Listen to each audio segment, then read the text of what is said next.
fẹ́ kí n káàbọ̀ sí orí ètò wa oore ọ̀fẹ́ fún ìyípadà ní ọjọ́ òní.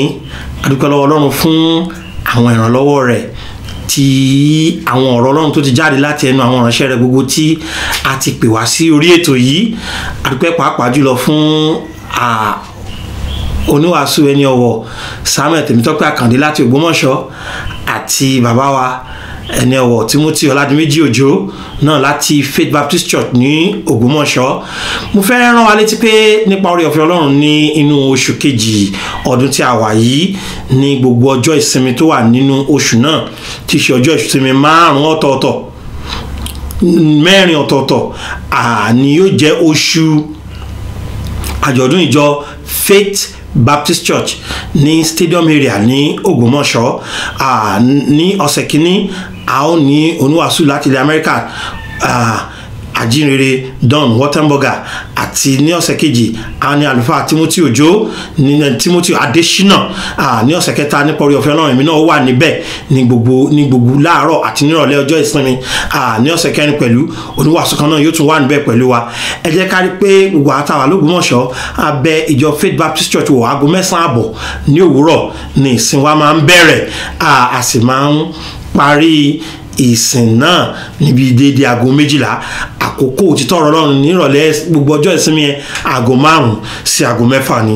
Mo gbàgbọ́ pé ẹ ó ní oore ọ̀fẹ́ láti gbọ́ ọ̀rọ̀ Ọlọ́run ẹ ó sì kópa nítòótọ́ nínú ètò náà. Mo sì gbàgbọ́ pẹ̀lú pé ètò náà yóò jẹ́ orísun ìbùkún ńlá fún ẹnìkọ̀ọ̀kan wa. Ní òní mo fẹ́ béèrè kan nínú ọ̀rọ̀ Ọlọ́run lọ́wọ́ wa. Ẹ ká jọ wo ìwé Lúùkù orí 10 papọ̀. Lúùkù orí 10 wọ́n ka ẹsẹ̀ 17 títí di ẹsẹ̀ 20. Wọ́n wá sọ ìtàn kékeré tí ó wà nínú ìwé Lúùkù orí 10 yìí fún wa tí yóò sì darí mi láti béèrè ẹyọ kan lọ́wọ́ wa tí màá sì fi èrèdí béèrè náà hàn wá láti inú Bíbélì. Lúùkù orí 10 Bíbélì sọ ní ẹsẹ̀ 17 pé àwọn àádọ́rin náà sì fi ayọ̀ padà wípé Olúwa, àwọn ẹ̀mí èṣù tilẹ̀ foríbalẹ̀ fún wa lí orúkọ rẹ̀. Òun sì wí fún wọn pé èmi rí Sátánì ṣubú bí mọ̀nàmọ́ná láti ọ̀run wá. Kíyèsí, èmi fún ilé àṣẹ láti tẹ ejò àti àkekèé mọ́lẹ̀ àti lórí gbogbo agbára ọ̀tá. Kò sì sí ohun kan bí ó ti wù kí ó ṣe tí yóò pa yín lára. Wá wo ẹsẹ̀ 20 yẹn dáadáa ẹ dákun. Bíbélì wípé ṣùgbọ́n kí ẹ má ṣe yọ̀ sí èyí pé àwọn ẹ̀mí ń forí balẹ̀ fún yín, ṣùgbọ́n ẹ kúkú yọ̀ pé a kọ̀wé orúkọ yín lí ọ̀run. Bíbélì ní kí ẹ kúkú yọ̀ pé a kọ̀wé orúkọ yín lí ọ̀run. Ìbéèrè tí mo fẹ́ béèrè lọ́wọ́ wa náà ni pé ǹjẹ́ orúkọ yín bẹ lọ́run bí? Ǹjẹ́ orúkọ yín bẹ lọ́run bí? Ẹ ṣé Ọlọ́run tó dára sí wa torí pé olótìtọ́ ni yín. Ẹ ṣé torí pé agbára ń bẹ nínú ọ̀rọ̀ yín. Ẹ ṣé fún àwọn ènìyàn wa tí wọ́n ń tẹ́tí tí wọ́n sì ń wo ètò yìí láti ilé wa. Mo gbàdúrà Ọlọ́run pé kí ẹ lè lo ọ̀rọ̀ yín láti lè fi bá ọkàn kọ̀ọ̀kan tí ó nílò òtítọ́ ọ̀rọ̀ yìí. Mo gbàdúrà pé kí ọ̀rọ̀ yìí kí ó sì lè ní ipa ńlá nínú ayé wa. Olúwa ẹ jọ̀ọ́ ẹ gba iṣẹ́ ṣe fúnra yín fún ògo orúkọ mímọ́ yín nìkan ní orúkọ Jésù Kristi Olúwa wa, àmín. Ìbéèrè tí mo béèrè náà ni pé ǹjẹ́ orúkọ yín wà lọ́run bí? ní Bíbélì sọ pé Jésù ó pe 70 àwọn ènìyàn ó sì rán wọn jáde ní méjì méjì. Ó túmọ̀ sí pé ẹgbẹ́ 45 ni ó kójọ yẹn tí wọ́n lọ ní méjì méjì láti lọ wàásù. Nígbà tí wọ́n lọ wàásù wọ́n wá padà dé. Ní dídé wọn ẹ ó rí pé wọ́n dé tayọ̀tayọ̀, wọ́n dé pẹ̀lú ìdùnnú gíga, wọ́n dé torí pé wọ́n rí pé iṣẹ́ tí àwọn lọ ṣe ó yọrí sí rere. Ní tiwọn kí ló fún wọn ní ayọ̀? Wọ́n wá sọ́dọ̀ Olúwa, wọ́n wí fún Olúwa pé àwọn ẹ̀mí èṣù tilẹ̀ foríbalẹ̀ fún wa lé orúkọ rẹ̀. Ó túmọ̀ sí pé wọ́n ní oore ọ̀fẹ́ ńlá kan wípé níbikíbi tí wọ́n bá ti pe orúkọ Jésù, Bíbélì ṣe sọ pé Ọlọ́run ti fún un lórúkọ gan tó ga ju gbogbo orúkọ lọ, pé ní orúkọ Jésù Kristi ti Násárẹ́tì ní kí gbogbo ẹ̀kọ́ ṣe kí ni o, ní kó máa wọlẹ̀. Ẹ mọ̀ pé àwọn ẹ̀mí èṣù wọ́n ṣe kí ni o, Bíbélì sọ pé wọ́n forí balẹ̀ débi pé ayọ̀ àwọn ọmọ lẹ́yìn kún, ayọ̀ ni wọ́n fi wá dín iṣẹ́ yẹn. Olúwa gan ní òun rí tí èṣù ṣubú bí mọ̀nàmọ́ná. Ó sì tún sọ fún wọn pé òun ti fún wọn ní àṣẹ tó ga. Ṣùgbọ́n lẹ́yìn ìgbà tó fún wọn láṣẹ ìtàn, ó ní ibi tó yẹ kí ayọ̀ yín wà kì í ṣe nínú pé ẹ̀mí èṣù ń tẹríbalẹ̀ fún yín. Jésù ó ń fi òtítọ́ kan yé àwọn ènìyàn níhìn. Òtítọ́ tó sì fi ń yé wọn yìí òun náà ni pé bó tilẹ̀ jẹ́ pé ẹ̀mí èṣù ó tẹríbalẹ̀, eléyìí kọ́ ni tó ga jùlọ. Bó tilẹ̀ jẹ́ pé ẹ̀mí èṣù ó tẹríbalẹ̀ fún wọn, eléyìí kọ́ ni ohun tó ṣe pàtàkì jùlọ. Bó tilẹ̀ jẹ́ pé ẹ̀mí èṣù ó jẹ́ ohun tó yẹ pé wọ́n ti ní àṣẹ lé lórí láti tẹ̀ mọ́lẹ̀ àti láti ṣẹ́gun, eléyìí kọ́ ló ń tó ṣe pàtàkì jùlọ. Ohun tó ṣe pàtàkì jùlọ ni pé wọ́n gbọ́dọ̀ máa yọ̀ nínú nǹkan kan. Nínú kíni? Kí wọ́n yọ̀ nínú pé orúkọ wọn wà ní ọ̀run. Jẹ́ kí n béèrè lọ́wọ́ rẹ lẹ́ẹ̀kan sí, ǹjẹ́ orúkọ rẹ wà lọ́run bí mọ̀mọ́? Mi béèrè pé ṣorúkọ yín wà nínú ẹgbẹ́ fìyìnfolúwa nínú ìjọ o. Mi sọ pé ṣorúkọ yín wà nínú àwọn ẹni tí ó ń san ìdámẹ́wàá o.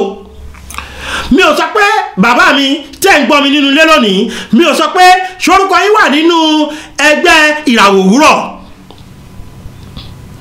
Mi ò béèrè lọ́wọ́ wa lónìí o pé ṣorúkọ wa wà nínú àwọn ẹni tí àwọn ènìyàn mọ̀ ní gbajúgbajà.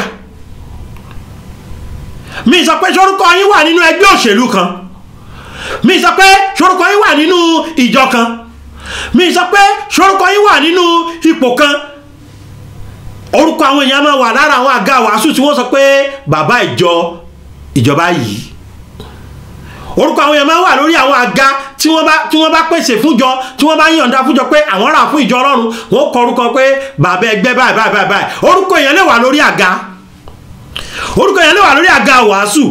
Orúkọ èèyàn lè wà lára àwọn fáànù, àwọn abẹ̀bẹ̀ tó ń fẹ́ nínú ìjọ wípé ẹni báyìí ló rà fún wa. Orúkọ èèyàn lè wà lára ilé gan pé ẹ̀yin lè ṣèpìlẹ̀ rẹ̀. Korúkọ tàn mọ́ sí nínú ìwé ìyè. Korúkọ tàn mọ́ sí ilé ọ̀run. Ẹ má jẹ́ kí n parọ́ fún wa. Àwọn ẹ̀mí èṣù lè tẹríba fún yàn, korúkọ rẹ̀ mọ́ wà lọ́rùn. Ènìyàn lè jẹ́ òṣìṣẹ́ tó yẹ pé nínú ìjọ kan ó ń ṣiṣẹ́ fún ìdáǹdè, deliverance worker, tó yẹ pé tó bá ti gbàdúrà báyìí àwọn èèyàn ti ṣubú lulẹ̀. Ó lè jẹ́ pé olórí afèrèfọ̀ ni ọ́, ó lè jẹ́ olórí akọrin. Ìbéèrè mi ni pé ǹjẹ́ orúkọ yín ń bẹ nínú ìwé yìí? Ó ṣe pàtàkì kéèyàn mọ ibi tó orúkọ rẹ̀ wà, nítorí pé òun gan lórísun ayọ̀ tó ṣe pàtàkì jùlọ. À ń rí pé ẹ̀mí èṣù a máa tẹríba lónìí kó má tẹríba lọ́la. Ìdí tí mo fi ń béèrè wípé ǹjẹ́ orúkọ yín ó wà nínú ìwé ìyè bí? Òun rèé. Ẹni tó orúkọ rẹ̀ bá ti wà nínú ìwé ìyè, ó ti mọ ibi tó ń lọ. Ẹ̀yẹ́ wo tí Bíbélì sọ nínú ìwé Ìfihàn orí 20. Ìwé Ìfihàn orí 20. Bíbélì sọ nǹkan kan ní ẹsẹ̀ 14 tí mo fẹ́ kí a fi sọ́kàn. Ó ní àti ikú àti ipò òkú ó lè aṣọ sínú adágún náà, èyí ni ikú kejì. Mo mọ̀ pé àwọn èèyàn tí wọ́n sọ fún wa pé bá lówó bàtẹ́sẹ̀ mẹ́fà ó ní wọ́n sì wá sí ikú àkọ́kọ́ nù. Ikú kan tó ń bẹ o tá a pè ní ikú kejì. Bíbélì wa sọ pé bí a bá sì rí ẹnikẹ́ni tí a kò kọ orúkọ rẹ̀ sínú ìwé ìyè, a sọ sínú adágún iná. Bí a bá rí ẹnikẹ́ni, kò bá jẹ́ bàbá ìjọ, kò bá jẹ́ wòlíì ìjọ, kò bá jẹ́ àlùfáà ìjọ, kò bá jẹ́ olórí akọrin, kò bá jẹ́ ọmọ akọrin ìjọ, kò sí irú èèyàn tó lè pera rẹ̀. Bíbélì sọ pé tá a bá rí ọ pé orúkọ rẹ̀ kò sí nínú ìwé ìyè,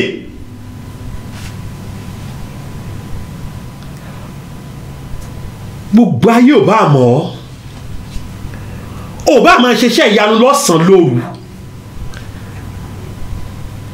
torúkọ rẹ̀ ò bá sí nínú ìwé ìyè, jẹ́ kí n kà tán. Bí a bá rí ẹnikẹ́ni tí a kò kọ orúkọ rẹ̀ sínú ìwé ìyè, a sọ sínú adágún iná. Ó túmọ̀ sí pé òun tàn yóò kópa nínú ikú kejì.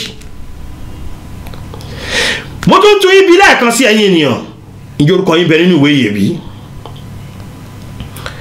Tẹ́ ẹ bá ń ṣiṣẹ́ ìyanu, tẹ́ ẹ ń ṣiṣẹ́ agbára tó jẹ́ pé òkú ń jí dìde, táwọn ń rìn, táwọn afọ́jú ríran, torúkọ yín ò bá sí nínú ìwé ìyè, inú adágún náà lẹ́ lọ.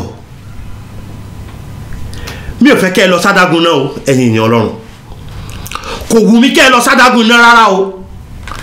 Ó ní mo fi pè yín níjà lónìí. Orúkọ èèyàn lè wà gẹ́gẹ́ bí olórí ẹ̀sìn, orúkọ èèyàn lè wà gẹ́gẹ́ bí olórí ipò. Tí wọ́n bá ṣí ìwé yìí tí orúkọ ènìyàn bá sí níbẹ̀, ṣé kí n sọ fún wa, òun tàn yóò kópa nínú ikú kejì, torí pé a ó sọ sínú adágún iná. Ṣèbéèrè mi wá ni pé ǹjẹ́ fẹ́ lọ́nà adágún náà? Mo tún fẹ́ béèrè lẹ́ẹ̀kan sí, ìjẹ́ orúkọ yín bẹ nínú ìwé yìí? Ṣé rí, a kò sọ pé òun tàn kò ṣiṣẹ́ rere o, wọn kò sọ pé òun tàn kò ní ẹ̀sìn o. Ohun tó jẹ́ kó ń tàn lọ sádágún iná òun ni pé kò ṣe kí ni o, orúkọ rẹ̀ kò sí nínú ìwé yìí. Ẹ kí n tún fẹsẹ̀ bíbélì kan hàn wá, orí 21 ìwé ìfihàn yẹn, ẹ wo ẹsẹ̀ 17 rẹ̀.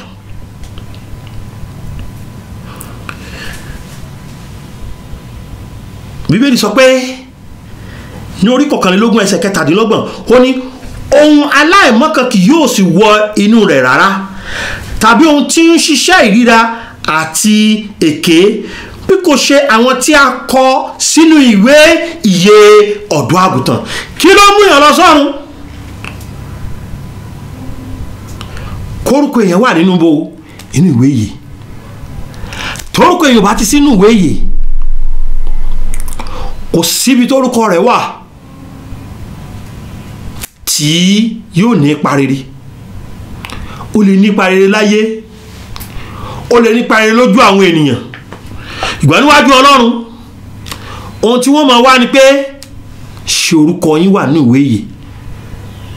Ẹni tórúkọ rẹ̀ bá ti sínú ìwé yìí, àwọn ọ̀rọ̀ lọ sọ́run àpáàdì. ṣùgbọ́n ẹni tórúkọ rẹ̀ bá ti wà nínú ìwé yìí, yóò wọ ìlú náà, yóò wọ Jerusalem tọ̀run, níbi tí Bíbélì sọ pé kò ní sí òun, kò ní sí òṣùpá láti tan ìmọ́lẹ̀, nítorí pé ògo Ọlọ́run ni yóò tan ìmọ́lẹ̀ sí ọ. Ọ̀dọ́ àgùntàn sì ni fìtílà rẹ̀. Àwọn orílẹ̀-èdè yóò sì máa rìn nípa ìmọ́lẹ̀ rẹ̀, àwọn ọba ayé sì wọ́n sì mú ògo wọn wá sínú rẹ̀.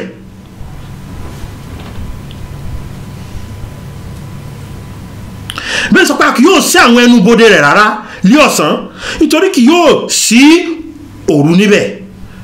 Wọ́n sì máa mú ògo àti ọlá orílẹ̀-èdè wá sínú rẹ̀ ohun aláìmọ́ kan kì yóò sì wọ inú rẹ̀ tàbí ohun tí ń ṣiṣẹ́ ìríra àti èké bí kò ṣe àwọn tí a kọ sínú ìwé ìyè ọ̀dọ́ àgùntàn. Mo pè wá níjà wípé kí ni yóò mú kán wọnú bẹ̀? Wọ́n gbọ́dọ̀ rí orúkọ nínú ìwé ìyè ọ̀dọ́ àgùntàn. Bàbá mi, màmá mi, nǹkan àkọ́kọ́ nípa ìwé ìyè ọ̀dọ́ àgùntàn nìyẹn.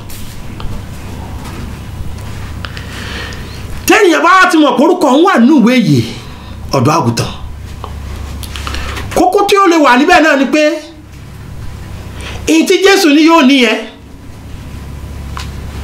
yóò jẹ́ ohun tí yóò ní títí láéláé.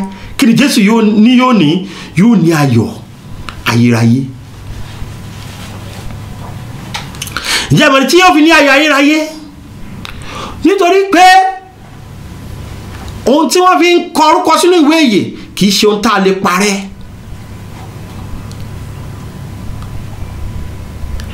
A jẹ́ pé ohun tóun ó ti bọ́ lọ́wọ́ ẹ̀bi, ohun tóun ó ti bọ́ lọ́wọ́ àìnídánilójú, ohun tóun yóò kún fún ìdánilójú. Nítorí pé ìdánilójú yìí ni ó sì jẹ́ orísun ìfọ̀kànbalẹ̀. Ìfọ̀kànbalẹ̀ pé kí ni? Kò sí tí mo lè là kọjá láyé yìí, kò sí tó lè ṣẹlẹ̀ sí mi nínú ayé yìí. Ayé yìí ló mọ̀, ayé yìí ló mọ̀ pátápátá. Wàhálà orílẹ̀-èdè, ìpọ́njú ẹnu iṣẹ́, àìnító, àìríjẹ, àìrímu, àìnífọ̀kànbalẹ̀, ayé yìí ló mọ̀. Nítorí pé a ti kọ orúkọ ẹni sínú ìwé ìyè, ṣùgbọ́n ẹni tí a bá kọ orúkọ rẹ̀ sínú ìwé ìyè ńkọ́? Inú pọ́njú àìnípẹ̀kun, inú ìnira àìnípẹ̀kun. Bí ó sọ pé Ọlọ́run sọ pé wọn ò mọ̀ yín rí ẹ̀yin oníṣẹ́ ẹ̀ṣẹ̀. Yóò ní kí wọ́n lọ sínú ibi ẹkún òun ìpayín kéke.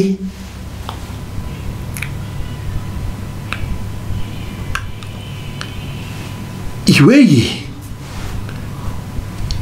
tá a bá ti kọ orúkọ wa síbẹ̀, a bọ́ sínú ayọ̀ àìnípẹ̀kun náà, ayọ̀ tí kò ní gbèdéke, ayọ̀ tí kò ní òpin. Ẹni ẹ wo ìwé Lúùkù orí 10 yẹn lẹ́ẹ̀kan sí. Kókó kìíní tí mo sọ fún wa náà ni pé ẹni tí a bá kọ orúkọ rẹ̀ sọ́run, tó orúkọ rẹ̀ bá ti wà níwèé yìí, ó ti mọ̀ bí tó ń parí ìrìn àjò òun sí. Nǹkan kejì tí mo sọ fún wa náà ni pé tá a bá ti kọ orúkọ ẹni sínú ìwé yìí, ó jẹ́ orísun ayọ̀ ayérayé. Ayọ̀ tó yẹ pé ayọ̀ tán ni, ayọ̀ àìnípẹ̀kun ni. Nítorí pé torúkọ yẹn bá ti wà níwèé yìí, ohun tí Jésù sọ náà fún wa náà nìyẹn pé orísun ayọ̀ ni orúkọ yẹn wà nínú ìwé yìí. Lẹ́sìn ogún yẹn lẹ́ẹ̀kan sí ó wí pé ṣùgbọ́n kí ẹ má sì yọ̀ sí èyí pé àwọn ẹ̀mí ń forí balẹ̀ fún yín. Ìta máa yọ̀ sí láyé òde òní nìyẹn. Iṣẹ́ ìyanu ṣe nínú ìjọ yẹn, iṣẹ́ ìyanu ṣe lọ́dọ̀ ọkùnrin yẹn, iṣẹ́ ìyanu ṣe bí bàbá yẹn ṣe gbàdúrà báyìí, ogun èṣù yẹn ṣẹ́. Eléyìí kọ́ lórísun ayọ̀ o. Orísun ayọ̀ ni pé orúkọ yín wà lọ́run. Olórin yẹn sọ pé tá a bá porúkọ lọ́run wọ́n wà níbẹ̀. Ó jẹ́ orísun ayọ̀ tó dájú. Ibi tá a yọ̀ sí ayé òde òní, ìta máa yọ̀ lé lórí, ó máa yà mí lẹ́nu. Àwọn tí ò dájú la máa yọ̀ lé lórí. Àwọn tí kò sí ní ìrètí nínú la máa yọ̀ lé lórí. Èyí tó dájú bẹ̀ a kì í yọ̀ sí. Torúkọ ẹni bá wà ní ìwé ìyè, orísun ayọ̀ ni. Jésù ni ẹ máa yọ̀ nínú gbogbo tẹ́ ń wí. Inú tẹ́lẹ̀ ti yọ̀ ni pé orúkọ yín wà nínú ìwé ìyè. Ìbéèrè yẹn wá ni pé báwo ni wọ́n ṣe mọ̀ pé orúkọ mi wà ní ìwé yìí? ẹ jẹ́ kí n sọ fún yín pé ọlọ́run wa ọlọ́run ayérayé ni. ó fún wa ní ìwé kan tí a pè ní ìwé ayérayé. orin Dáfídì ìkọkàndínlọ́gọ́fà ẹsẹ̀ kọkàndínláàádọ́rùn wípé láì olúwa ọ̀rọ̀ rẹ̀ kalẹ̀ lé ọ̀run. ọlọ́run ayérayé ni ó fún wa ní ọ̀rọ̀ ayérayé. ó sì ṣètò ìgbàlà ayérayé. kí sì ni orísun ìgbàlà ayérayé yìí? òun náà ni Jésù Kristi.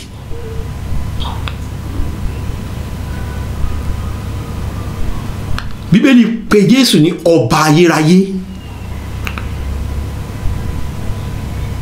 bàbá ayérayé, bàbá ayérayé. Fún wa láti ní orúkọ wa nínú ìwé yìí, ó ní nǹkan kan tí Jésù ń fún ni, òun náà ni ìyè àìnípẹ̀kun. Róòmù orí 4 ẹsẹ̀ 23 ó ní wípé nítorí ikú lèrè ẹ̀ṣẹ̀, ṣùgbọ́n ẹ̀bùn ọ̀fẹ́ Ọlọ́run ni ìyè tí kò ní pẹ̀kun nínú Kristi Jésù Olúwa wa.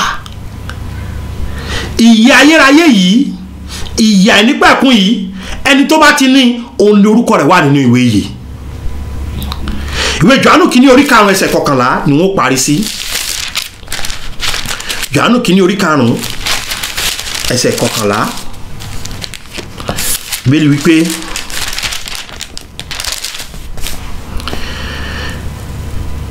ẹ̀yin náà sì yé yìí pé Ọlọ́run fún wa ní ìyè àìnípẹ̀kun, ìyè yìí sì ń bẹ nínú ọmọ rẹ̀. Ǹjẹ́ ẹ ti ní ìyè àìnípẹ̀kun? Ẹ mọ̀ tí ń wètò yóò mọ̀ ti ṣe díẹ̀ báyìí. Ẹ mọ̀ tí ń bá wa lọ níjọ́ mẹ́jọ mẹ́jọ. Bóyá ní sí nígbà àkọ́kọ́ tí yín. Táwọn àmọ̀ tí orúkọ inú ìwé yìí ọ̀run àpáàdì mọ́ ni. Tàbá mọ̀ orúkọ inú ìwé yìí ó mọ̀ lẹ́nu ẹ̀dọ́rùn. Ìyè yìí ọ̀fẹ́ mọ̀ níye. Ìyè yìí àìnípẹ̀kun mọ̀ ni. Ìyè yìí kò mọ̀ sí nínú ẹ̀sìn tàbí nínú iṣẹ́ kankan rere kankan, nínú Jésù Kristi ló mọ̀ wá. Kí ẹnikẹ́ni tí ó bá gbàgbọ́ má bàa ṣègbé, gbọ́ kí o lè ní ìyè àìnípẹ̀kun. Mo pè wá níjà lónìí, ẹ wá ká lè kọ orúkọ yín sínú ìwé yìí. Bó o láṣẹ ṣe, ẹ mọ̀ra yín lẹ́lẹ́ṣẹ̀, nítorí ẹ̀ṣẹ̀ yín ẹ mọ̀ pé Bíbélì sọ pé ẹ jẹ̀bi ikú, gbọ́n Jésù ní mú ikú wá gba ìyè. Gbọ́n Ọlọ́run fi ìfẹ́ pàápàá sí wa ní ìpè nígbà tí a jẹ́ ẹlẹ́ṣẹ̀, Kristi kú fún wa, apá sí, ó jí dìde nítorí ẹ̀ṣẹ̀ wa, pé tá a bá ti pè é sínú ọkàn wa gẹ́gẹ́ bí olùgbàlà, yóò fún wa ní ìyè àìnípẹ̀kun. Lójú ẹsẹ̀ ni yóò kọ orúkọ wa sínú ìwé yìí, òun ni yóò sì tún pa ìyè àìnípẹ̀kun náà mọ́. Ọlọ́run ayérayé fún wa ní ìwé ayérayé, ó sì fẹ́ fún wa ní ìyè ayérayé. Ẹ̀yin náà lè gba ìyè ayérayé yìí, kórúkọ yín lè wà nínú ìwé yìí. Bó lè yẹn ṣe gbà, pé Jésù sọ́kàn rẹ̀. Kàtẹ́rì rẹ̀ bá níbi tó wà yẹn, kó bá Jésù sọ pé Jésù ṣàánú mi, mo mọ̀ pé ẹlẹ́ṣẹ̀ ni mí, ṣùgbọ́n ó kú kí n lè ní ìyè àìnípẹ̀kun. Jésù wá sínú ọkàn mi, kí o sì máa gbé bẹ̀. Jésù mo dúpẹ́, Jésù Olúwa wa, àmín. Ǹjẹ́ ṣe léyìí fúnra yín bí? Inú wa ó dùn láti gbọ́ látọ̀dọ̀ yín wá. Tẹ́ bá lè pè wá tàbí kẹ́ fi ìwé ránṣẹ́ sí wa lórí àwọn ẹ̀rọ ìbánisọ̀rọ̀ wa wọ̀nyí: 07087682122, 07087682122, tàbí 07038085652, 07038085652, tàbí WhatsApp wa 07055307492. Àwọn ẹ̀rọ ìbánisọ̀rọ̀ wọ̀nyí òun ni wọ́n fi sójú afẹ́fẹ́ yẹn.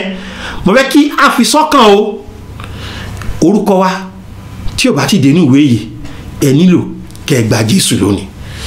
Olúwa yóò wà pẹ̀lú yín. Jésù Olúwa wa, àmín.